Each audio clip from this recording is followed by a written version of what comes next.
Tawagin niyo na lang ako sa pangalang Ben. Isang negosyante, may-ari ng isang 5-star hotel at restaurant sa lungsod. Maraming nagsasabi na isa raw akong ulirang negosyante. Matapang, matalino at maparaan. Pero sa likod ng mga papuring iyon, may isang katotohanang matagal ko nang tinatago. 4 na taon na mula nang pumanaw ang asawa kong si Delia. At hanggang ngayon, hindi ko pa rin magawang tuluyang bumitaw. Tuwing hapon, palagi ako nakaupo sa tabi ng swimming pool sa likod ng bahay, kung saan madalas kaming magpalipas ng oras si Delia at ng anak naming si Jonas. Doon ako madalas nakatulala habang hinahayaan kong lamunin ng katahimikan ang buong paligid. Habang pinagmamasdan kong paggalaw ng tubig sa pool, narinig kong may marahang mga yapak papalapit. Dad? Paglingon ko, si Jonas iyon. Ang 9 na taong gulang kong anak. Nakasuot siya ng puting t-shirt at maong shorts. May hawak pang laruan na kotse. Bakit ka po laging andito? Wala lang anak. Gusto ko lang maging tahimik minsan. Pero parang lagi kang malungkot kapag andito ka eh. Namimiss mo po ba si Mommy? Oo anak. Namimiss ko siya araw-araw. Naaalala ko pa po yung araw na nagturo sa akin si Mommy lumangoy po dito. Takot na takot po ako nun. Tapos po sabi niya, Jonas, huwag kang matakot. Akong bahala sa'yo. Oo, palagi siyang ganun.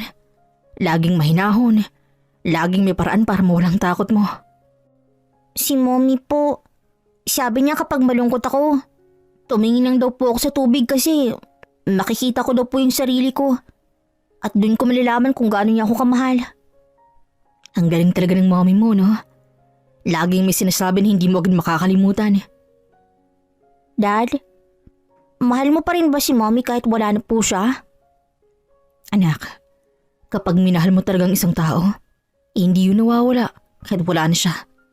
Kasi yung pagmamahal, hindi lang yun para sa mga buhay. Nananatili lang yun dito. Dito, sa puso natin. Eh ikaw po, Dad. May bala ka pa bang magmahal muli? Bakit mo naman naisip yan? Eh kasi po sabi po ni Tito Ramon, masyado ka raw seryoso sa trabaho mo. Dapat daw, may bagong mag-alaga sa'yo. Si Tito mo talaga. Alam mo anak, hindi ganun kadali yan. Si Mami lang kasing nakapagbigay sa akin ng ganitong pakiramdam eh. Parang kahit anong hirap, kaya kong tiisin, basta kasama siya. Siguro po, tinitingnan tayo ni Mommy ngayon. Sigurado ako dyan anak. Hindi lang niya tayo tinitingnan. Binabantayan pa rin niya tayo. Paano po kung maramdaman ko si Mommy minsan? Parang amoy ko yung pabango niya eh. O naririnig ko yung tawa niya. Huwag kang matakot Jonas. Ibig sabihin lang nun, malapit pa rin siya sa atin. Gusto lang niya iparamdam na hindi tayo nag-iisa. Dad, minsan po gusto ko po siyang yakapin ulit. Ako rin anak. Ako rin. Tahimik kaming pareho. Tanging tunog lang ng hangin at ng mga dahon ng santan sa paligid ang maririnig.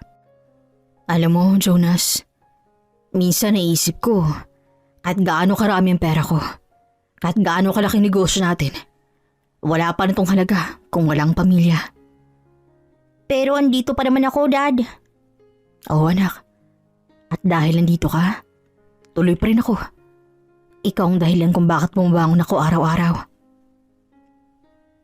Isang umaga, habang nagkakape ako sa veranda, lumapit na muli si Jonas sa akin. May hawak na folder at papel. Dad! Sigaw niya na halos hindi makahinga sa pagkataranta. May project po kami sa school tungkol sa Good Samaritan. Good Samaritan? Yung kwento sa Bible? Opo, pero ang twist po, kailangan po namin gumawa ng paraan para ipakita na may mga mabubuting tao pa rin po sa panahon ngayon. Maganda ideya yan ha. So, anong plano mo? Gusto ko po kayong isama. Ako? Bakit ako? Kasi po, kayo po yung laging seryoso. Gusto ko makita ni teacher kung paano magiging good Samaritan ng isang gaya ni Daddy. Ayos ka talaga ah. Pero ano bang balak mo? Ganito po, magpanggap tayong mahihirap. Ako po ang manlilimos, tapos kayo naman po ang street sweeper. May kaklase po akong kukuha ng video habang pinapanood kung may tutulong po sa atin. Napatingin ako sa anak ko. Hindi ko alam kung matatawa o mapapailing. Ako na isang bilyonaryo, nagmamayari ng mga negosyo, magpapanggap na street sweeper. Pero sa mukha ni Jonas, nakita ko yung apoy ng kasiyahan. Yung inspirasyon na parang galing pa sa kabutihan ng ina niyang si Delia. Sige anak, game ako dyan. Pero dapat gawin natin to ng maayos ha. Promise po, Dad. Ako bahala sa props at camera. Kailangan lang po natin ng uniform ng street sweeper at lumang damit para sa akin. Kinabukasan, maaga kaming nagbihis. Nakasuot ako ng lumang orange vest. May walis tambu sa kamay. Si Jonas naman, nakalumang t-shirt at shorts na may butas. Nilagyan pa niya ng konting alikabok ang mukha ko. Dad, parang totoo na. Pero dapat po huwag kang tatawa ha. Dapat mukhang seryoso talaga. Paano kung may makakilala sa akin? Di mas masaya. Malalaman nila kung gaano kayo kabait kahit wala kayong yaman. Napatawa ako sa sagot ng anak ko. Matindi talagang imahinasyon ng batang to. Pumesto kami sa gilid ng kalsada. Malapit sa isang busy na intersection sa Manila. Si Jonas ay umpo sa bangketa. May hawak na lata. Samantalang ako na may nagwawali sa mga tuyong dahon at basurang tinatangay ng hangin. Hindi ko alam kung dahil ba sa init ng araw o bigat ng sitwasyon. Pero parang biglang tumigil ang mundo ko nang makita ko mga taong dumaraan. May ilang lumilingon pero karamihan ay nagmamadali lang. Abala sa kani-kanilang buhay. Pagkaraan ng ilang minuto, may isang batang babaeng lumapit kay Jonas. Kuya, ito po yung natira kong tinapay oh. Kainin niyo po. Salamat po ate. Tumingin siya sa akin na parang may gustong sabihin sa kanyang mga mata. Yan ang sinasabi kong kabutihan anak. Minsan nasa malit na bagay lang. Pagkalipas ang ilang sandali, may isa pang lumapit. Isang matandang babae. Utoy, bakit ka andito? Bata ka pa. Ba't di ka nasa eskwelahan? Wala na po akong pera pang-aral, Nay. Inabot ng matanda ang 5 piso at sinabing, "Eto anak, pasensya na ha. Ito lang ang kaya ko." Halos mapaluha ko sa tagpong yun. Matapos ang 1 oras, lumapit si Lara, kaklase ni Jonas, na siyang kumuha ng video sa malayo. Jonas, ang daming tumulong sa'yo. Ang ganda ng footage. Yes, thank you Lara. Dad, ang daming good Samaritan talaga. Oo anak, at higit pa doon, ang natutunan natin, hindi mo kailangang mayaman para maging mabuti. Kailangan mo lang ng pusong marunong maawa. Kinagabihan, pinanood namin ni Jonas ang video sa sala. Kita doon ang bawat ngiti, bawat simpleng tulong, bawat taong huminto kahit sandali lang. Dad, si Mommy kaya magiging proud sa atin? Anak, sigurado ako doon. Kasi si Mommy, siyang unang nagturo sa atin kung ano ibig sabihin ng kabutihan. At ngayong gabi, alam kong nakangiti siya sa langit. Good Samaritan din pala si Mommy, no? Oo anak. At ikaw nang susunod na good Samaritan sa puso niya. Habang pinapanood naming muli ang video, ramdam kong hindi lang yung simpleng school project. Isa itong paalala na kahit gaano karami ang pera ko, ang tunay na halaga ng buhay ay nasa kabutihang kaya mong ipasa sa iba. At sa mga ngiti ng mga taong tumulong, nakita kong buhay pa rin si Delia. Sa puso ni Jonas at sa bawat kabutihang ipinapasa namin sa mundo. Isang hapon, habang nakaupo ako sa loob ng aking opisina, tanaw ko ang abalang kalsada sa ibaba. Maraming taong dumaraan, may nagmamadali, may nag-aabang ng taxi, may mga pulubing nagbabakasakali sa gilid ng kalsada. Napangiti ako. Paano kaya kung ipagpatuloy ko yung sinimulan naming dala ni Jonas? Pero this time mas malaki. Kinuha ko ang telepono at pinatawag ng ilan sa aking mga staff. Ang operations manager kong si Grace, ang PR head na si Marco, at ang HR supervisor na si Ella. Pagdating nila sa opisina, agad kong nilahad ang ideya. May gusto akong proyekto. Simple lang pero makabuluhan. Ano po yun, Sir Ben? Naalala niyo yung video na ginawa namin ni Jonas ng project niya sa school? Yung nagpapanggap kaming pulubi sa street sweeper? Oo naman, sir. Nakakatuwa nga po dahil nagawa niyo po yun sa kabila ng estado niyo sa buhay. Nakaka-inspire po kayo, sir. Tama. Kaya gusto kong ulitin yun. Pero ngayon, gagawin natin dito mismo sa labas ng hotel. Gagawa tayo ng experiment. Maglalagay tayo ng mga taong magpapanggap na nangangailangan. Tapos ang matutulong sa kanila ay bibigyan natin ng premyo. Parang hidden camera show, sir. Pero tungkol sa kabutihan? Exactly. Pero hindi lang to para sa views or publicity. Gusto ko maramdaman ng mga tao na may gantimpala sa paggawa ng mabuti. Hindi lang material, kundi emosyonal. Pero bilang simbolo ng pasasalamat, bibigyan natin sila ng sorpresa. Ang ganda po ng ideya, sir. Kailan natin sisimulan? Bukas na agad. Gamitin natin ang harapan ng hotel. Maglagay tayo ng hidden cameras para siguraduhin natin hindi mahahalata. Ako na mismo magpapanggap muli. Kayo po ulit, sir? Oo, ako mismo. Hindi lang ako basta may-ari ng hotel. Gusto ko maging bahagi ng kwento ng kabutihan. Kinabukasan maaga akong gumising. Nagsuot ako ng lumang jacket, kupas ng pantalon at baseball cap. May hawak akong malit na plastic na may lamang ilang piraso ng tinapay. Sa gilid ng hotel, sa may footpath kung saan dumara ng mga bisita at empleyado, umupo ako na parang ordinaryong matandang pagod sa buhay. Ang mga kamera ay nakatago sa mga paso, poste at isang food cart na ginawang decoy. Makalipas ang ilang minuto, may isang babaeng empleyado ng hotel ang lumapit sa akin. Tatay, gusto niyo po ng tubig? May extra ako dito. Salamat iha. Malaking tulong to. Inabot niya ang tubig na may kasamang maliit na tinapay. Pagkaalis niya, lumabas si Marco at sinundan ng babae.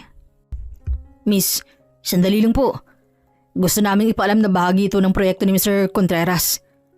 Isa po kayong Good Samaritan. Congratulations. Naggulat ang babae, natulala. Bigla siyang tinawag papasok sa lobby kung saan naghihintay ako. Ngayon ay nakabihis na ng pormal. Sir Ben? Kayo pala yun? Oo. Maraming salamat sa ginawa mo. Simple lang binigay mo pero para sa isang taong naghihirap, malaking kabutihan yun. Ito ang maliit kong pasasalamat. Inabot ko ang sobre na may lamang 20,000 at isang hotel voucher para sa 2 gabi. Naiyak siya sa tuwa. Sir, hindi ko po alam na kayo pala yun. Wala lang po talaga akong intensyon kundi tumulong. At iyan ang tunay na kabutihan. Yung gumagawa ka at walang nakakakita. Sa sumunod na mga araw, iba't ibang kwento ng kabutihan ang nasiksihan namin. May lalaking tumulong magbuhat ng gamit ng isang matandang babae. May estudyanteng nagbigay ng pamasahe sa estranghero nagmamadali. Lahat sila ay binigyan ng gantimpala. Hindi lang ng pera, kundi ng pagkilala. Lalong kumalat ang balita nang i-upload ni Marco ang video sa social media. Maraming netizen ang nagsabing napaiyak sila at ang ilan ay nagsimulang gumawa rin ng mabuti sa kani-kanilang komunidad. Kinagabihan habang nasa bahay ako, lumapit si Jonas. Dad, napanood ko po yung video po ninyo. Ang galing! Sabi ni teacher proud po siya sa atin. Hindi lang si teacher mo, anak.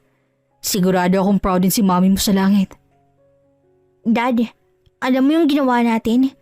Para tayong naghasik ng kabutihan, tapos kumalat siya. Tama ka, anak. Ang kabutihan parang tubig yan. Kapag bumagsak sa tahimik na lawa, nagkakaroon ng alon at yung alon, hindi mo mapipigilan. So, anong next project natin, Dad? Baka oras na para tayo naman tumulong sa mga kabataang gustong matuto tungkol sa kabutihan. Hindi lang sa salita kundi sa gawa. Lumipas ang ilang linggo mula nang maisagawa namin ang Good Samaritan Project sa labas ng hotel. Dahil sa mainit na pagtanggap ng mga tao at sa dami na nagbahagi ng kanilang kabutihan, naisip kong ulitin muli ang eksperimento. Ngunit sa ibang lugar, sa harap mismo ng aking restaurant. Gusto ko muling makita kung paano tutugon ng mga tao kapag nasa harap sila ng pangangailangan. Ngunit ngayon, mas simple, mas tahimik. Wala nang malaking production team, walang publicity.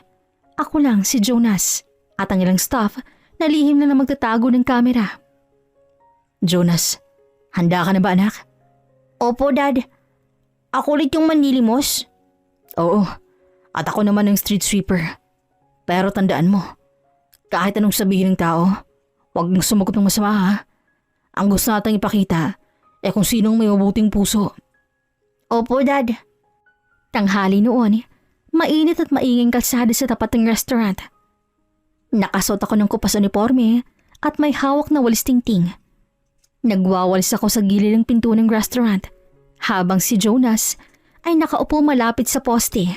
Hawak ang lumang lahat at papel na may sulat na konting tulong lang po pangkain. Halos 30 minuto ang lumipas pero walang pumapansin sa kanya. May ilan pang umiwas ng tingin. May nagmadaling pumasok sa restaurant na parang ayaw maabala. Hanggang sa dumating ang 2 babae. Mga nakabihis ng magaganda, halatang galing sa may kayang pamilya. Pareho silang nakadress at may dalang mamahaling bag. Ate, pahingi lang po ng kahit konting tulong. Gutom na po ako. Tumingin ng babae, nagtaas ng kilay at nakasimangot. Siya si Caroline. Aba, umalis ka nga. Ang dungis-dungis mo. Magtrabaho ka nga. Huwag kang umasa sa awa ng tao. Napatungo si Jonas, halatang nasaktan. Pinilit niyang huwag umiyak. Ako naman mula sa di kalayuan, pinigilan kong sarili kong lapitan sila. Gusto kong makita kung ano ang nangyayari. Pero napansin ko yung isang babae sa tabi ni Caroline ay tila nag-ibang mukha. May awas sa mga mata niya. Siya si Jasmine. At teka lang Caroline, huwag ka naman ganyan. Bata siya. Tingnan mo nga mukhang gutom na gutom. Hay nako Jasmine, huwag mo nga akong pagsabihin ng ganyan. Ganyan nagsisimula yung mga tamad. Niloloko lang tayo niyan. Bata, kumain ka na ba? Hindi pa po. Wala pa po kaninang umaga. Halika, tumayo ka nga. May mga sugat pa yung tuhod mo. Salamat po ate. Walang anuman. Ako si Jasmine. Sabay silang lumapit sa akin. Nasabi ni Jonas na ako ang kanyang ama. Ako naman nagpatuloy lang sa pagwalis. Kunwari hindi ko sila napapansin. Manong, kayo daw po ang ama ng batang to? Mukhang gutom na po siya. Pasok po tayo sa loob upang makakain po kayo. Doon na lang kami sa may kanto po. May turo-turo naman dyan Nakakahiya naman pong pumasok sa restaurant na yan. Baka magsialisa ng mga tao. Ganun ho ba, Manong? O, sige po. Bibigyan ko na lang po kayo ng pambili ng pagkain. Pati na rin sa pamilya po ninyo. Pagkatapos, ay nilabas niya mula sa pitaka ang 1,000 at inabot yun kay Jonas. O bata, bumili ka ng pagkain ha. Kumain ka ng mabuti at mag-aral kang mabuti balang araw. Salamat po, Ma'am. Hindi ko po ito makakalimutan.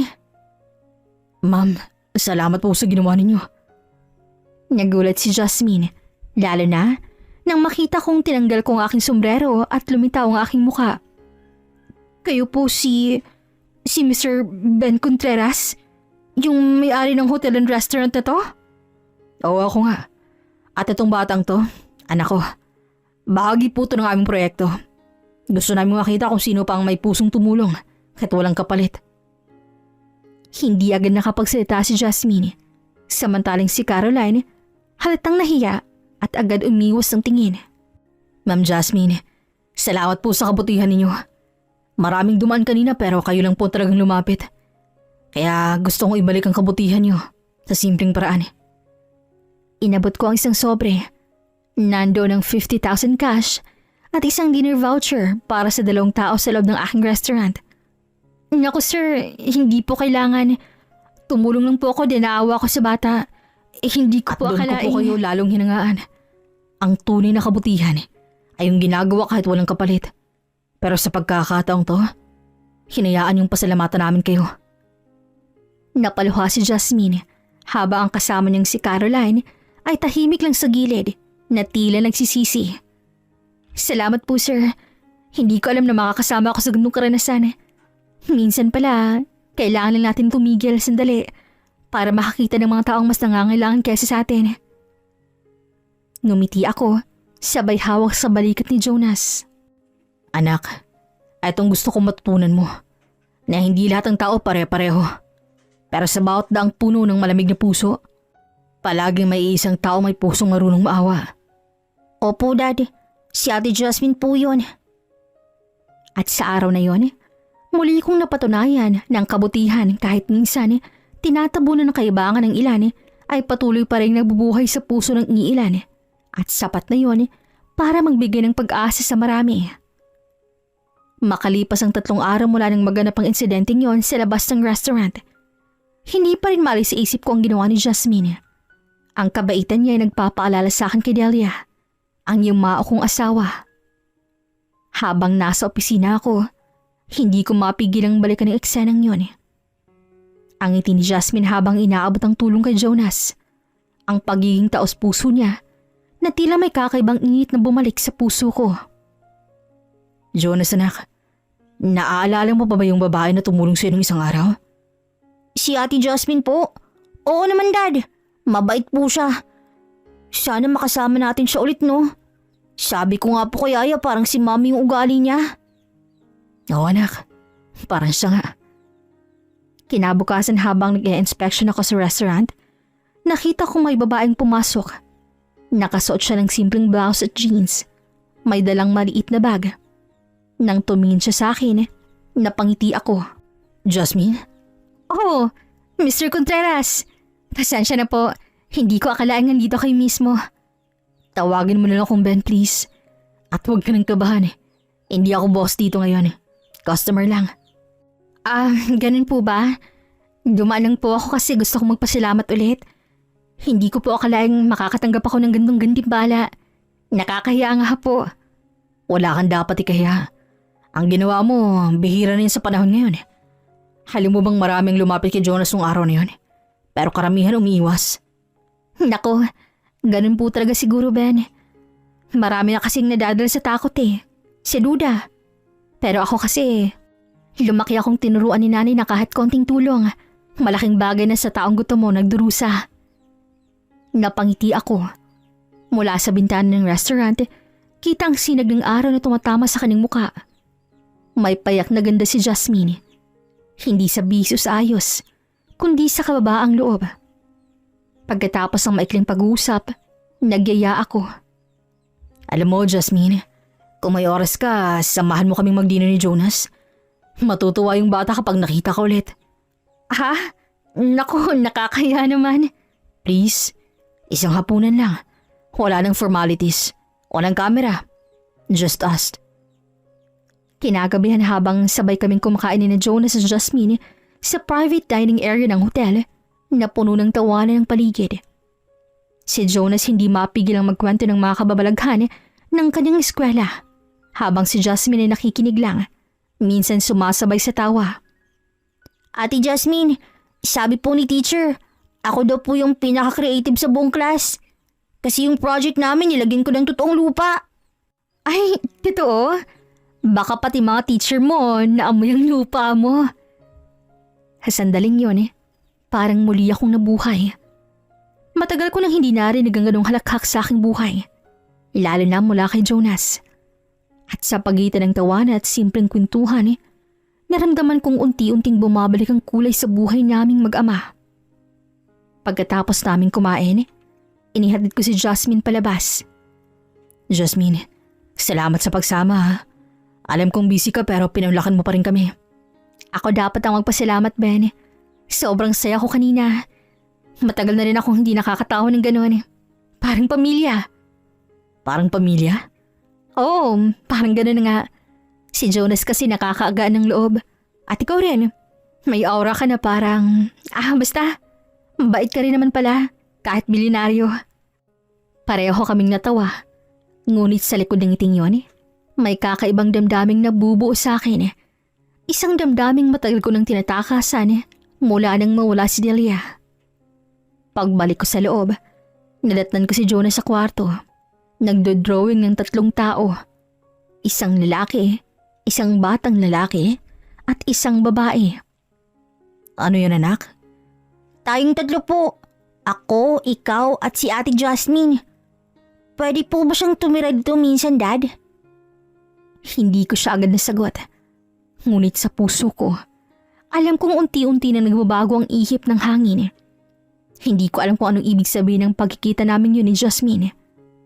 Ngunit minsan, sa gitna ng yaman, negosyo at katahimikan ng gabi, naiisip ko, baka ito nang sagot sa panalangin matagal ko nang binubulong sa langit. Ang pagkakataong muling maramdaman kung paano ang magmahal. Lumipas ang 2 linggo matapos ang hapunan yon. Simula noon, madalas nang bumisita si Jasmine sa hotel. Minsan nagkakape lang siya sa coffee lobby. Minsan naman sumasama kay Jonas sa paglalaro sa garden habang ako nagtatrabaho sa opisina. Ang dating tahimik na buhay ay tila muling naging makulay. May tawanan, may kwentuhan, at may mga ngiting matagal ko nang hindi nakita sa mukha ng anak ko. Ngunit sa bawat pagdaan ng araw, ramdam kong may kakaiba na rin sa akin. Isang pakiramdam na matagal ko nang tinabunan ng lungkot at takot. Sa bawat titig ni Jasmine, sa bawat ngiti niya, tila bumabalik ang tibok ng pusong matagal na natulog mula nang mawala si Delia. Isang umaga, habang nasa opisina ako, pumasok ang aking sekretaryang si Marites. Dala ang folder at may kasamang pamilyar na ngiti. "Sir, may bisita po kayo sa labas. Sabi niya dati daw po kayong magkaibigan na yumaong Miss Delia Contreras." Kaibigan ni Delia? Sino raw? "Si Ma'am Regina, sir." Nang marinig ko ang pangalan, tila biglang bumigat ang paligid. Si Regina, malapit na kaibigan ni Delia nung nabubuhay pa siya. Ngunit alam kong matagal na kaming hindi nagkakaayos. Dahil noong mga huling buwan ni Delia, madalas siyang nakikialam sa mga desisyon namin bilang mag-asawa. Sige. Papasukin mo siya. Pumasok naman si Regina. Gaya ng dati, matalim pa rin ang kanyang titig. "Ben, ang tagal nating di nagkita ha?" Oo nga. Kamusta ka na, Regina? "Ayos lang. Pero ikaw, mukhang masaya ka. May naririnig akong balita." Balita? Anong balita? "Na may bago rang babaeng palaging nakikita sa paligid mo." "Si Jasmine ba yun?" Oo, si Jasmine. Kaibigan ko siya. At kaibigan din ni Jonas. "Kaibigan?" Alam mo, Ben, hindi ako bulag. Nakita ko kayo sa restaurant isang araw. Halata sa tingin mo pa lang. Pero Ben, naisip mo ba kung anong iisipin ng mga tao? Regina, wala akong ginagawang masama. Hindi ko kailangang ipaliwanag sa iba kung anong meron kaming dalawa ni Jasmine. Pero dapat mong isipin si Dahlia. Sabagay, 5 taon na rin pero may bago ka na agad. Ganyan mo ba siya kamahal noon? Tumama sa akin ang mga salitang yun na parang isang sampal. Mabilis akong napatingin sa kanya. Regina, huwag mong gamitin ang pangalan ni Delia para husgahan ako. Kung siya pa'y nabubuhay ngayon, alam kong ayaw na nakakita kami mag-ama na malungkot. Si Jasmine ang unang taong nagparamdam sa amin ng saya ulit. At wala kang karapatang husgahan yun. Ben, sinasabi ko lang to kasi mahal ko si Delia. Ayoko may pumalit sa kanya. Walang pumapalit sa kanya, Regina. Walang makakapalit kay Delia. Pero kailangan ko ring mabuhay. Kailangan ko maging masaya para kay Jonas. Tahimik si Regina sandali. Pero baka sa mukha niyang hindi pagsang-ayon. Tumalikod siya at nagsalita habang papalabas ng opisina. "Sana, Ben, hindi ka nagkakamali. Baka isang araw pagsisihan mo yan." Kinagabihan habang kumakain kami ni Jonas at ni Jasmine, tahimik lang ako. Halos hindi ko maubos ang pagkain. Napansin naman agad yun ni Jasmine. "Ben, may problema ba? Tahimik ka yata ngayon." Wala naman. May bumisita lang sa opisina kanina. Si Regina, kaibigan ni Delia. Si Ma'am Regina. Nabanggit minsan niya ni Yaya Loreng Sabi niya matalik daw na kaibigan ng asawa mo. Oo. Pero sa totoo lang, mahirap siyang kausap eh. Hindi niya gusto na may mga bagong babae sa paligid ko. Parang ayaw niyang may kapalit kay Delia. Ben, naiintindihan ko siya. Siguro nagmamahalang talaga siya sa mga asawa mo. Pero alam mo, hindi mo kailangang ipaliwanag sa kahit kaninong nararamdaman mo. Ang mahalaga, alam mo sa sarili mong wala kang nilalapastangan. Ngumiti ako. Sa tono ni Jasmine, dama kong paggalang. Hindi lang sa akin kundi pati sa alaala ni Delia. Salamat, Jasmine. Alam mo, sa dami ng tao sa paligid ko, ikaw lang yung nakakaintindi ng ganito. Siguro kasi alam kong ang pag-ibig, hindi natatapos sa pagkawala ng isang tao. Minsan, nag-aan yung panibagong pag-asa lang. Sa mga salitang yun, ramdam kong unti-unting nabuburang bigat ng araw. At sa kabila ng mga paghusga, alam kong tamang ginagawa ko. Hindi dahil gusto kong kalimutan si Delia, kundi dahil gusto kong muling matutong magmahal nang hindi nagkakasala. Ngunit hindi pa doon natatapos ang lahat. Ilang araw lumipas, habang papasok ako sa hotel lobby, may narinig akong mabulungan ng mga empleyado. Sino raw yung babae na madalas kasama ni Sir Ben? Baka siya yung bagong girlfriend? Hindi ba may anak na siya? At sa di kalayuan, nakita ko si Regina. Nakatayo sa gilid, may kausap na reporter. At doon ko napagtanto na hindi lang pala selo si Regina ang problema ko. May mas malalim pa siyang dahilan at maaaring masirang katahimikan naming mag-ama dahil doon. Kinagabihan hindi ako mapakali. Nasa loob ako ng aking opisina habang nakatingin sa ilaw ng syudad sa labas ng bintana. Paulit-ulit sa isip ko ang eksenang nakita ko kanina kay Regina. Kausap ng reporter na tila ba may binubulong na hindi maganda. Hindi ko siya matawagan. Alam ko kung haharapan ko siyang kausapin, mas mabuti. Kaya't pinasundo ko siya kay Marites. Makalipas ang 20 minuto, pumasok si Regina sa opisina ko. Nakasmile pa rin siya, ngunit halata akong kinakabahan. Umupo ka, Regina. Kailangan nating mag-usap. Tungkol saan, Ben? Tungkol sa mga reporter na nakita kong kausap mo kanina. Hindi ko pinahihintulutan ng anumang media coverage. Bakit mo sila dinala rito, ha? Mga kaibigan ko lang yon. Nagkataon lang na dumaan sila dito. Wala akong masamang intensyon, Ben. Regina, matagal na kitang kilala. Alam kong hindi ka basta gumagalo ng walang dahilan. Kaya sabihin mo nila ang totoo. Sige, Ben. Aaminin ko. Nakausap ko talaga sila. Gusto kong mailabas sa media ang proyekto mo tungkol sa mga Good Samaritan. Bakit? Anong kailangan mo sa proyektong yun? Hindi to para sa publicity. Wala. Gusto ko lang ipakita sa lahat kung gaano ka kabuti. Kung gaano ka karapat-dapat mahalin. Ano? Anong ibig mong sabihin? Matagal ko na itong nararamdaman, Ben. Simula pa man nung nabubuhay si Delia. Pero hindi ko masabi dahil alam kong masaya kayo noon. Nang nawala siya, sinubukan kong tulungan ka sa negosyo. Sa pagbangon. Pero naramdaman kong hindi ka pa handa para sa panibagong pag-ibig. Hanggang sa dumating si Jasmine sa buhay mo. At simula nang dumating siya, nagbago ka. Naging masaya ka ulit. Pero hindi dahil sa pagbangon kundi dahil sa kanya. At aminin mo, Ben, may nararamdaman ka rin para sa babaeng yon. Regina, hindi mo naiintindihan. Naiintindihan ko. Naiintindihan kong unti-unti mo na siyang nagugustuhan. Pero Ben, kilala mo ba talaga siya? Alam mo ba kung saan siya nanggaling? Kung anong totoo sa likod ng ngiti niya? Anong ibig mong sabihin? May mga naririnig ako tungkol kay Jasmine. Na dati raw siyang nagtatrabaho sa isang club bago siya lumipat dito. Hindi mo ba naisip kung bakit bigla na lang siyang lumitaw sa buhay mo? Baka naman ginagamit ka lang niya, Ben. Regina, tama na. Hindi mo kilala si Jasmine. Hindi mo siya pwedeng husgahan sa mga sabi-sabi lang. Sinasabi ko lang to dahil ayokong masaktan ka. Dahil mahal kita, Ben.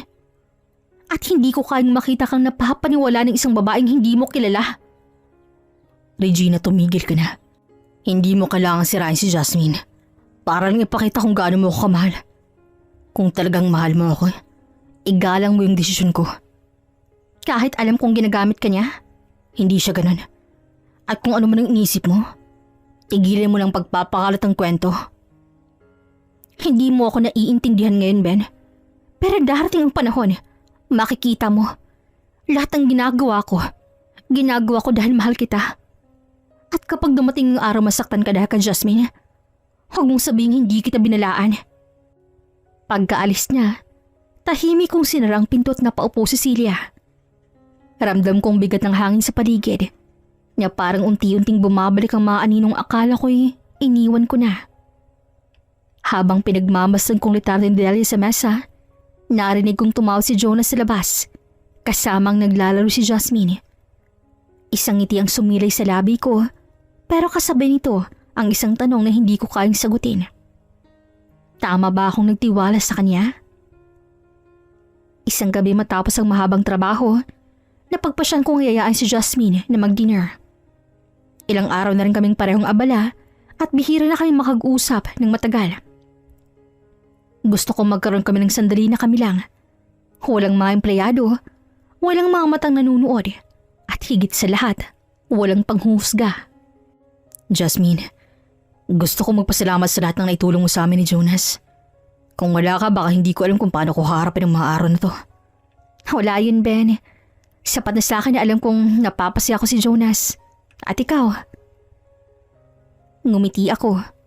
Ngunit sa loob-loob ko, dama ko ang pag-alinlangan sa kanyang mga mata. Para bang may gusto siyang sabihin ngunit pinipigilan lang niya. Kaya't sinadya kong ipasara ng maagang restaurant. Naisip kong yun ang tamang pagkakataon para makilala pa siya ng mas malalim.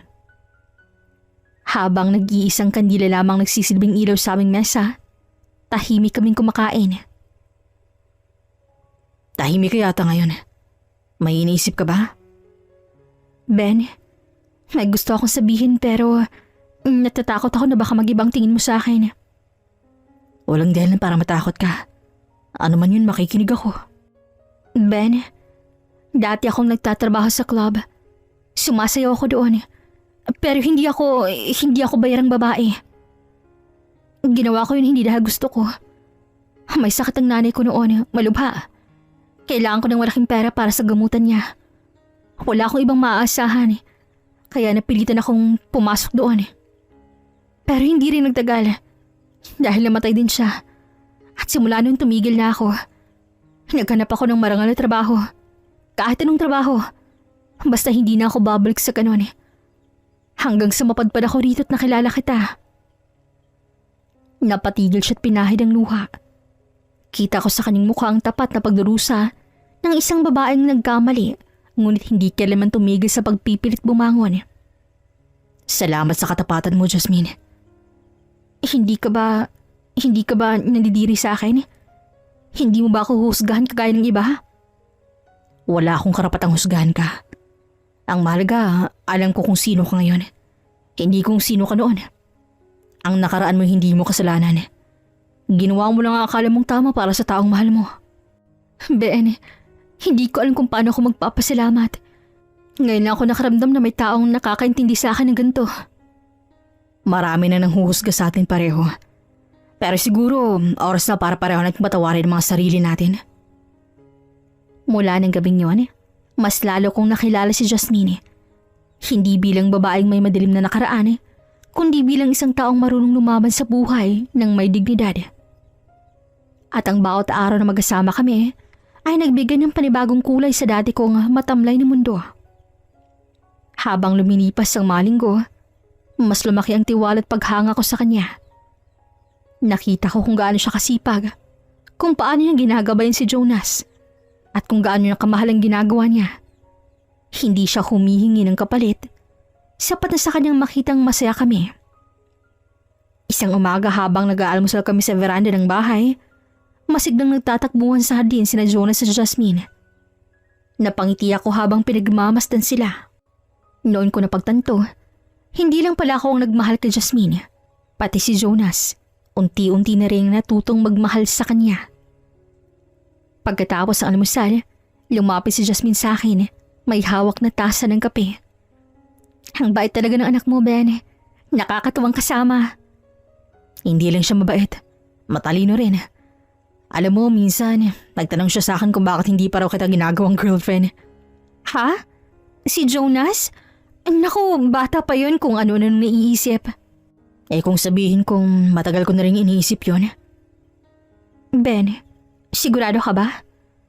Alam mo ng lahat tungkol sa akin. Hindi ako perpekto. Baka pagsisihan mo to. Lumapit ako sa kanya at marahan kong hinawakan ng kaning mga kamay. Lahat ng tao may nakaraan, Jasmine. Pero hindi ko hinahanap ang perpekto. Ang gusto ko yung totoo. At yun ka sa akin. Totoo. Unti-unti siyang ngumiti, sabay tumulo ang luha sa kanyang pisngi. Ben, hindi ko alam kung paano ako naging karapat-dapat sa'yo. Hindi mo kailangang maging karapat-dapat.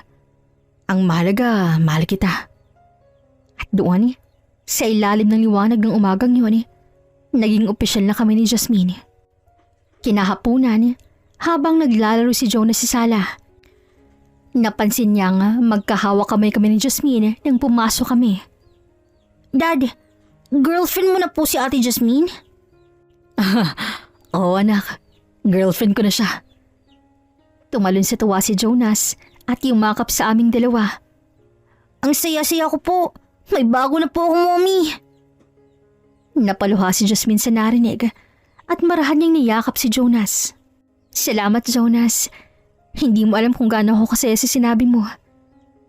Sa sandaling yon, dama kong kaganapan ng isang pamilyang muling nabubuo. Sa wakas, naramdaman kong muli na may dahilan para ngumiti, para mangarap at para magmahal ng walang takot. Isang hapon, isa sa mga bihirang gabi na sabi kaming mag-ama. Kasama ko si Jonas, na nakasuot ang paborito niyang polo at may bitbit pang malit na regalo para kay Jasmine. Magdi-dinner kami sa mall. Nauna siyang pumasok upang magparesibar ng nasa. Habang naglalakad kami papasok, nagkataong may bumangga sa akin mula sa gilid. Ay, pasensya na. Ngunit natigilan ako nang makita kung sino yon. Si Caroline. Caroline? Ikaw ba yan? Ben! Pasensya na. Nagmamadali ako. Kailangan ko lang umalis. Sandali. Anong... Pero hindi ko na natapos ang sasabihin. Mabilis siyang lumayo. Halos tumakbo papunta sa kabilang pasilyo. Dad, anong ginagawa ni Tita Caroline dito? Hindi ko alam anak. Pero mukhang may problema siya. Nagkibit balikat ako at pinagpatuloy namin ang paglalakad papunta sa restaurant kung saan naghihintay si Jasmine. Ngunit paglapit pa lang namin sa pinto, may kakaibang eksena na akong nasulyapan. Sa loob ng restaurant, naroon si Jasmine, ngunit hindi siya nag-iisa. May isang lalaking mahigpit na humahawak sa kanyang braso na tila pinipigilan siyang umalis. Kita ko sa mga mata ni Jasmine ang takot at panginginig. Jasmine! Mabilis kong nilapitan ng mesa. Ben, Bitawan mo siya. At sino ka naman? Boyfriend? Alam mo bang akong gumagasos sa kanya noon? Akala mo malinis tong babaeng to?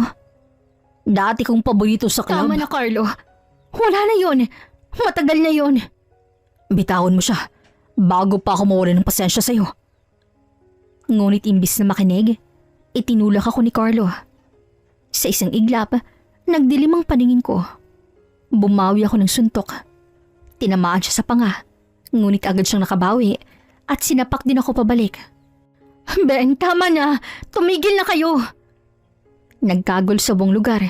Nagsisigaw ng mga tao. May mga kumukuha pa ng video. Dumating din ang mga gwardya at agad kaming inawat. Sir, tama na po. Sir, please. Layo muna ma'am, huwag kayong lalapit. Hinila nila ako palayo habang si Carlo naman ay tinulungan ng isa pang gwardya at tumayo. Duguan ang labi niya pero hindi pa rin siya tumigil sa paninira. Hindi mo ako matatakot. Kilala kong babaeng yan. Alam ko kung saan siya galing. At kahit ano pa yun, wala kang karapatang bastusin siya. Tinalikuran ko siya at inakay ko si Jasmine palabas ng restaurant habang si Jonas ay humahawak sa kamay ko. Tahimik at takot na takot. Pagkalabas namin ng mall, Huminto kami sandali sa may parking lot. Umupo si Jasmine sa tabi ng kotse habang nanginginig pa rin. Ayos ka lang? Nasaktan ka ba? Ben, pasensya na. Hindi ko sinasadyang madamay ka. Matagal na akong tinatarget ni Carlo. Akala niya pag-aari pa rin niya ako. Hindi ko alam na susundan niya ako dito. Huwag mong isipin yon. Wala kang kasalanan. Wala kang dapat ikaya, Jasmine. Ikaw yung biktima rito. Pero nasaktan ka dahil sa akin. Mas masasaktan ako kung papayagan kong lapastangin ka ng kahit sino. Dad, huwag na kayong makipag-away Ayoko nang makita kayo nasasaktan. Lumapit si Jonas at niyakap si Jasmine. Salamat, Jonas. Pangako, hindi na maulit ang pangyayaring to. Makalipas ang ilang araw, mula nang mangyari ang gulo sa mall. Habang papasok ako sa parking lot ng hotel sakay ng aking kotse, napansin kong may 2 taong nag-uusap sa gilid ng parking lot. Kilala ko ganing isa, si Caroline. Ang isa naman, walang iba kundi si Carlo. Huminto ako at ilang sandaling pinagmasdan silang mula sa loob. Tila mainit ang pinag-uusapan nila. Galit si Caroline habang si Carlo tila pinipilit siyang ipaliwanag. Pagkababa ng kotse, biglang naging hysterical si Caroline. Umalis ka na, Carlo. Wala na akong kinalaman sa kalokohan mo. Hindi mo ako kailangang idamay sa mga plano mo kay Jasmine at kay Ben. Huwag kang magmalinis, Caroline. Kung hindi dahil sa'yo, hindi ko malalaman kung nasin si Jasmine. Akala mo makakalagdas ka sa utang mo sa akin, ha? Caroline, Carlo, anong nangyayari dito? Nagulat si Carlo at agad siyang tumingin sa akin. Ang dating kumpiyansang lalaki ay biglang nag-iba ang anyo. Tila nagulat na naroon ako. Ben, tulungan mo ako. Matagal na akong ginagambala. Ayoko na sa kanya. Agad kong nilapitan si Caroline at tinayo siya. Nakita kong nanginginig ang kanyang mga kamay. Umalis ka na, Carlo. Hindi mo siya kailangang guluhin pa. Aba, ikaw na talaga ang bida, no, Ben? Lahat ng babae nililigtas mo. Pero tandaan mo to, hindi mo ako pwedeng basta-bastahin. Hindi pa ako tapos sa inyong dewa ni Jasmine. Kung may problema, kaharapin mo ako. Huwag mo nang idamay ang mababae sa kaguluhan mo. Ilang sandali pa, tumahimik si Carlo at umalis. Pero baka sa kanyang mga mata ang galit at puot na tila may binabalak pa. Naiwan kami ni Caroline. Caroline, anong kinalaman mo rito? Bakit mo siya kinakausap? Ben, hindi ko sinasadya. Lumapit siya sa akin pagkatapos ng gulo sa mall. Hindi ko alam na gusto lang pala niyang siraan si Jasmine. Nang malaman kong ginagamit niya ako, tinanggihan ko na siya. Pero simula nang tinatakot niya na ako. Dapat sinabi mo agad sa akin. Pwede kitang tulungan, Caroline. Huwag mo hayaang gamitin ka ng gantong tao. Pasensya na, Ben. Nagkamali ako. Gusto ko lang sanang makabawi . Wala na akong ibang mapupuntahan. Huwag ka mag-alala.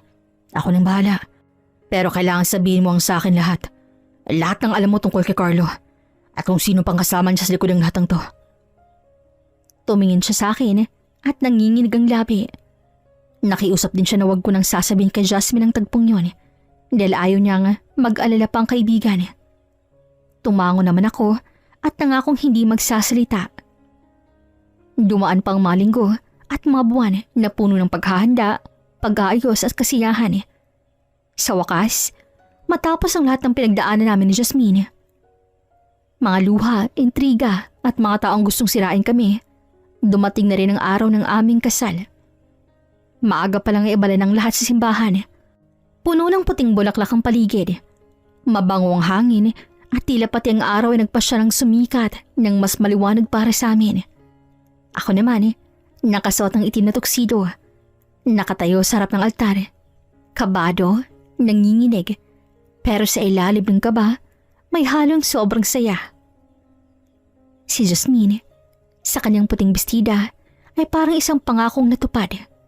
Ang bawat hakbang niya sa aisle ay tila isang paglalakbay mula sa lahat ng sakit tungo sa bagong simula. Naluha ako, hindi ko mapigilan. Lahat ng hirap, lahat ng pinagdaanan namin. Sa sandaling yun, tila naglaho. Ngunit bago pa siya tuluyang makarating sa altare, isang sigaw ang pumunit sa katahimikan. Sir Ben! Sir Ben! Nagulat ang lahat ng tao. Tumigil ang musika. Lumingon ako at nakita kong tumatakbo si Marites papasok ng simbahan. Hawak ang cellphone na namumutla. Marites, anong nangyayari? Sir, si Jonas, kinidnap po. Kakatawag lang sa akin. May mga lalaking dumampot sa kanya sa tapat ng mansyon. Biglang naglaho ang lahat ng saya sa paligid. Si Jasmine ay napahinto sa galitnaan ng aisle. Hawak ang laylayan ng kanyang gown. Nakatingin sa akin ng puno ng kabat-luha. Jonas? Si Jonas? Ben, anong ibig siyang sabihin? Hindi ko alam, pero hindi to pwedeng maging totoo. Kinuha ko agad ang cellphone ni Marites at pinakinggan ang tinig sa kabilang linya. Kung gusto mo makitang buhay ang anak mo, sundin mo ang utos namin. Walang polis, walang drama. Pupunta ka sa lumang bodega sa may daungan. Mag-isa. Ben, huwag ka munang umalis. Tatawag tayo ng polis. Baka patibong lang yan. Hindi ako pwedeng maghintay, Jasmine. Si Jonas na yun. Anak ko na yun. Ben, baka delikado. Pero anong gagawin natin? Kailangang maligtas si Jonas. Tiningnan ko siya. Ang luha niya, ang takot sa kanyang mamata. Ang araw na dapat pinakamasaya sa buhay namin ay biglang naging bangungot. Pangako, babalik ako. Hindi ko hahayaang masaktan si Jonas. At babalik ako sa iyo, Jasmine. Kahit anong mangyari. At bago pa ako mapigilan ng mga tao, tumakbo ako palabas ng simbahan. Tinanggal ko ang coat ko, iniwan ang bulaklak sa dibdib at sumakay sa aking kotse. Habang mabilis akong nagmamaneho papunta sa direksyong binanggit ng mga kidnapper, tumatakbo sa isip ko ang mukha ni Jonas. Ang tawa niya, ang mga sandaling kasama ko siya sa pool, at ang mga pangako kong lagi ko siyang poprotektahan. Ngayon, parang lahat ng yun ay mawawala sa isang iglap. Bigla akong narinig ang pag-vibrate ng cellphone sa passenger seat. Private number ang lumabas. Sino to? Nasa ibang anak ko? Kalma ka lang, Mr. Contreras. Kung gusto mong makitang buhay ang anak mo, ihanda mo ang 10 milyon. Cash. Walang polis. Walang kahit sino. Ibibigay mo yan bukas ang 6:00 ng gabi sa lumang bodega sa pier. 10 milyon? Pero bakit? Anong kasalanan ng anak ko sa inyo? Wala. Pero makikibahagi lang naman kami sa kayamanan mo. 10 milyon? Barya lang yan sa'yo, di ba? Pangako ibibigay ko yan. Pero wag niyong sasaktan si Jonas. Wag niyong gagalawin ang anak ko. Biglang pinutol ng kidnapper ang tawag. Naiwan akong humihinga sa loob ng kotse. Nanlalamig ang mga kamay. Sa sobrang kaba, halos malaglang ko ang cellphone. Agad kong tinawagan si Jasmine. Ben, nasan ka na? Anong sabi nila? Nakausap mo ba sila? Oo. Gusto nilang ransom. 10 milyon. Pero hindi ako basta-basta susunod. Pupunta tayo sa presinto. Kailangan natin ng tulong mula kay Chief Arman. Alam kong kaya nilang gumawa ng plano para mahuli ang mga to. Sige, pupunta ako. Mag-ingat ka, Ben, please. Pagdating ko sa presinto, nadatnan ko na si Jasmine. Namumugto ang mga mata. Lumapit siya agad sa akin at mahigpit akong niyakap. Ben, sobrang natatakot ako. Walang paano kung Jasmine. Hindi mawawala si Jonas. Hindi ko hahayang may mangyari sa anak ko. Maya-maya, lumapit si Chief Arman, isang matipon at bitiranong pulis. Mr. Contreras, may paraan tayo para masagip ang anak mo. Maghahanda kami ng mark money at isang cover team. Pero kailangan magpanggap ka pa rin susunod sa kondisyon ng mga kidnapper. Lahat ng kilos mo, may monitor namin. Gagawin ko ang lahat, Chef. Kahit buhay ko pang kapalit. Habang inihahanda ng mga polis ang operasyon, kami ni Jasmine ay naupo sa sulok ng presinto. Tahimik sa una, hanggang sa hindi niya napigilang magsalita. Ben, kung hindi dahil sa akin baka hindi ka nilamay sa gantong gulo. Simula nang pumasok ko sa buhay mo, puro problema nilang dumating. Huwag mong isipin yan. Ikaw ang dahilan kung bakit ako natutong umiti ulit. Ikaw at si Jones ang pamilya ko ngayon. Kaya kahit ilang panganib pa yan, lalaban ako. Pangako mo, Babalik kang mag-ama ha. Huwag mong hayaang masaktan si Jonas. Pangako, hindi ako bibitaw. Pagkatapos naming magpunta sa presinto, umuwi kami ni Jasmine sa mansyon upang magpahinga. Ngunit kahit pagod, hindi ko magawang ipikit ang aking mga mata. Sa tuwing pipikit ako, si Jonas ang nakikita ko. Ngayon, baka kung saan siya dinala ng mga walang pusong kumidnap sa kanya. Tahimik ng buong bahay. Ang tanging maririnig mo lang ay ang mahinang pag-ikot ng ceiling fan at ang huni ng mga kuliglig sa labas. Habang nakaupo ako sa sofa, napansin kong umakyat si Jasmine sa taas at sumilip sa veranda na para bang may kausap sa telepono. Hindi ko sinadya, pero naririnig ko ng konti ang boses niya, kaya dahan-dahan akong lumapit sa gilid ng pinto ng veranda.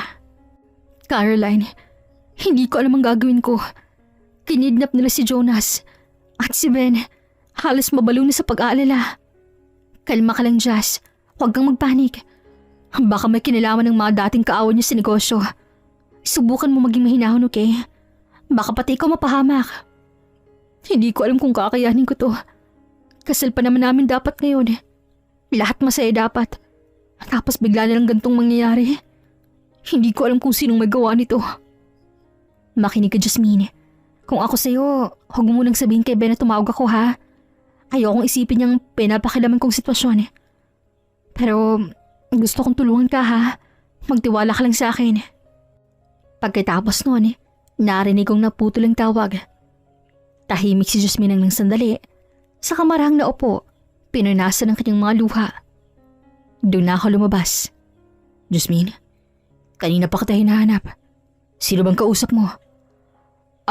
Si Caroline. Gusto lang niyang kumustahin ako. Nabalitaan daw niyang nangyari kay Jonas. Si Caroline? Hindi ba sinabi niya kaninang umaga na uuwi siya sa probinsya dahil may sakit ang lola niya? Oo, pero sabi niya bumalik daw siya sandali sa Manila para ayusin ang mga papeles ng lola niya. Kaya napatawag siya sa akin. Ganun ba? Tahimik ang tumalikod. Ngunit sa loob ko, may hindi mapakaling pakiramdam. Habang nakatingin ako sa labas ng bintana, isang malakas na hangin dumaan at tila may manamig na bulong akong narinig sa isip ko. Na hindi lahat ng nakakausap mo ay kakampi mo. At doon ko napagtanto na baka hindi lang si Jonas ang biktima ng mas malaking plano.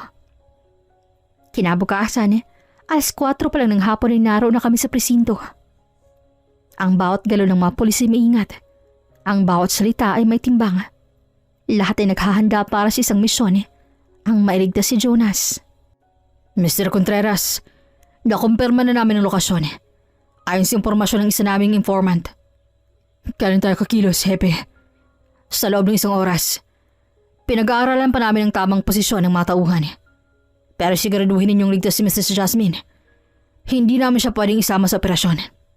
Tumango ako, saka lumapit kay Jasmine. Mahigpit kong hinawakan ang kanyang mga kamay. Jasmine, bumalik ka na sa mansyon. Huwag kang lalabas doon hanggat hindi kami makabalik, ha. Pangako ko, babalik kami. Hindi ko hahayang mapahamak ang anak ko. Mag-iingat ka, ha, Ben. Huwag mong hayaang maunahan ka ng galit mo. Ang mahalaga maligtas mo si Jonas. Hihintayin ko kayong mag-ama. Hinalikan ko siya sa noo bago ako sumakay ng kotse. Habang tinatahak namin ang daan, papunta sa bodega. Bawat patak ng ulan ay tila sinasabay ng pintig ng puso ko. Mabilis, mabigat, puno ng takot at galit. 6:00 ng gabi, sa labas ng lumang bodega, nakaposisyon ng mga pulis. May 2 sa bubong, 3 sa likod, at ako na mag-isa sa kotse, dalang maleta ng ransom money. Sa loob ng sasakyan, nakita ko sa monitor ang live feed mula sa drone. 3 armadong lalaking nagbabantay. At sa gitna ng madilim na silid, may batang nakaupo, nakapiring, nakataling mga kamay. Team Alpha, handa na. Sa aking senyas, pasok kayo. Huwag pababayaan ang target. Pumalakang putok ng barel sa unang senyas. Pulis, itaas ang kamay. Huwag kang gigilos. Nagkagulo. May 2 tumakbo sa gilid habang ang isa ay bumunot ng baril at nagpaputok. Pumutok ang mga ilaw. Umalingaw-ngaw ang mga sigaw at amoy pulbura ang buong paligid. Habang abalang mga pulis sa pagpapasuko sa mga tauhan, tumakbo ako papasok sa loob. Doon ko nakita si Jonas na nanginginig at umiiyak. Jonas, anak. Ako to. Daddy, tulungan mo ako! Hinugot kong patalim ng aking dala upang maputol ang lubid. Pero bago ko pa siya makuha palabas, may humarang na lalaki sa pinto. Ngunit nakilala ko ito. Si Carlo. Aba, Ben. Matagal kitang hinintay Akala mo makakalimutan ko yung ginawa mo sa restaurant? Pinahiya mo ko sa harap ng maraming tao. Dahil sa'yo nawala sa akin si Jasmine. Hayop ka. Ikaw palang may pakana nito. Walang nawala sa'yo, Carlo. Dahil kailanman hindi ka nagkaroon ng karapatan sa kanya. Sumugod siya. Hawak ang baril pero naunahan ko. Hinampas ko ng siko ang kamay niya at nagkapalitan kami ng suntok. Tumama kami sa mesa. Bumagsak ang mga gamit at sa isang iglap ay nagkarambula kami sa gitna ng bodega. Hindi mo alam, Ben. Plenano ko itong matagal na. Lahat. Mula sa mga tao kong nagmamanman sa hotel mo hanggang sa pagkidnap ko sa anak mo. Akala mo makakalabas kayo dito ng buhay, ha? Isang malakas na kalabog ang narinig at bago pa siya makaputok, pumasok ang isang pulis mula sa likod at binaril siya sa balikat. Bumagsak si Carlo. Hawak ang sugat ang braso at agad siyang pinusasan. Target secured. Ulitin ko. Target secured. Agad kong niyakap si Jonas. Nanginginig pa rin siya pero ligtas na. Dad, hindi ko na kayo makikita. Akala ko talaga. Anak, walang makakakuha sa'yo. Hindi ako titigil hanggat kasama kita. Paglabas namin sa bodega, sinlubong kami ng mga ilaw ng pulis at mga sirena. Habang binubuhat ko si Jonas, tumingin ako sa langit. Madilim pa rin, ngunit may bahagyang liwanag ng buwan na pilit sumisilip sa ulap. At sa gabing yun, napatunayan kong walang halagang hindi ko kayang ibigay. Makuha ko lang muli ang anak kong bumubuo ng buhay ko. Pagkarating namin sa mansyon, dama ko ang bigat ng katahimikan. Si Jonas ay agad kong pinakyat sa kanyang silid upang makapagpahinga. Ako naman ay naupo sa sofa sa sala, habang si Jasmine ay nagtungo sa kusina upang kumuha ng maiinom. Ramdam kong pagod kaming pareho, ngunit may bahagyang kamatatagan sa aming dibdib. Ligtas na ang anak ko. Ilang saglit pa, bumalik si Jasmine mula sa kusina. May dalang tray ng juice at tubig. Ngunit bago siya makalapit, narinig kong isang click. Paglingon ko, bumungod ang isang baril na nakatutok mismo kay Jasmine. Ang may hawak ay si Caroline. Caroline? Anong ibig sabihin nito? Bakit may baril ka? Aba, maganda palang pakiramdam na hawak mo ang kapangyarihan, Ben. Alam mo ba kung gaano ko kayo kinususuklaman? Lalo ka na, Jasmine. Caroline, bakit mo ito ginagawa? Akala ko ba magkaibigan tayo? Magkaibigan? Huwag mo akong niloloko, ha? Habang ako nagpapanggap na sosyal at kumakayod sa mga utang, ikaw na dating dancer sa club ay nakahanap ng bilyonaryong nagmamahal sa'yo. At ako? Ako ang pinagtatawanan ng mga taong dati kong nakasama. Caroline, kung may problema ka pwede nating ayusin. Hindi mo kailangang manakit. Ibaba mo yung baril. Wala nang aayusin. Ako ang may kagawa ng lahat ng to. Ako ang nagplano ng pagkidnap kay Jonas. At si Carlo, tauhan ko lang. Pero syempre, hindi nyo aakalain na ako ang utak, di ba? Pero wala Nagkanda leche-leche na. Kaya isasama ko kayo sa impyerno. Ginamit mong bata, Caroline. Walang kinalaman si Jonas sa galit mo sa amin. Hindi ko gustong saktan ng bata. Gusto ko lang kayong pahirapan. Pero tingnan mo ngayon masisira ka rin, Jasmine. Pareho lang tayo. Dahan-lahang dumapit si Ben.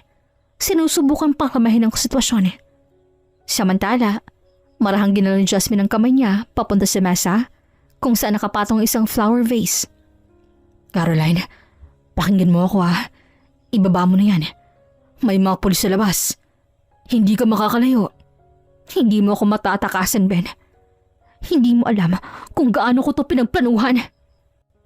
Hindi na siya nakatapos ang pagsasalita. Sa isang iglap, sinunggaban ni Jasmine ang flower vase at binato to sa kamay ni Caroline.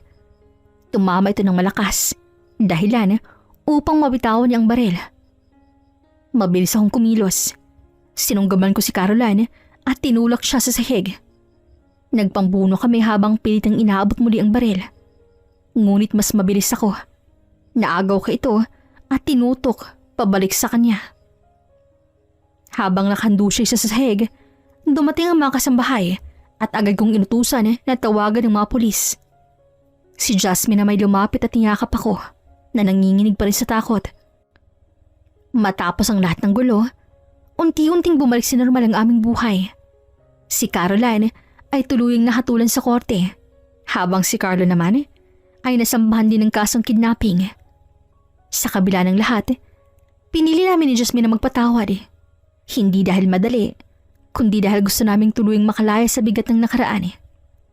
At nang tuluyang humupa ang unos, dumating din ang araw na matagal na naming hinihintay, ang aming kasal. Ginanap sa aming hotel ang espesyal na araw na yon. Ang hardin sa likod ay pinalamutian ng mga puting bulaklak. Kandilang nakasabit sa masanga ng puno at mga ilaw na tila mga bituin sa lupa. Nang magtagpo ang mga mata naming dalaw ni Jasmine, alam kong tama ang desisyon ko. Lumapit siya sa altar habang si Jonas ay hawak ang bulaklak at masiglang naglakad sa unahan niya bilang ring bearer. Ben, tinatanggap mo ba si Jasmine bilang yung asawa sa hirap at ginhawa? Opo, Father. Mula ngayon, hanggang sa uli ng aking buhay. At ikaw naman, Jasmine. Opo, Father. Siyang tahanan ng puso ko. Matapos ang seremonya, mahigpit kong niyakap si Jasmine. Ramdam kong init ang kanyang pagmamahal na totoo. At sa mga sandaling yon, naramdaman kong nakatingin sa amin mula sa langit si Delia, ang una kong asawa. Nang gabing yon, habang pinapanood ko si Jonas na masayang nakikipagkwentuhan kay Jasmine sa hardin, ngumiti ako at napaisip. Hindi kailanman napalitan si Delia sa puso ko. Siya ang una kong pag-ibig. Ang babaeng nagturo sa akin ng kabutihan at pag-unawa. Ngunit si Jasmine, siya naman ang turo sa akin kung paano muling magmahal pagkatapos ng sakit. Lumapit si Jonas sa akin. Daddy, dalawa ng mommy ko, di ba? Si Mommy Delia sa langit at si Mommy Jasmine dito sa lupa. Napaluha ako at niyakap siya ng mahigpit. Tama ka, anak. Dalawang mommy mo. At pareho silang mahal na mahal ka. Habang pinagmamasdan ko silang dalawa, napagtanto ko na minsan dumarating ang unos hindi para sirain tayo, kundi para turuan tayong pahalagahan ang ating mamahal sa buhay. At sa wakas, nabuo kong muli ang tahanan, hindi sa mga pader ng bahay, kundi sa mga puso naming tatlo. Hanggang dito na lamang po. This is Regine here in Miss Teen Stories. Daghan kaayong salamat!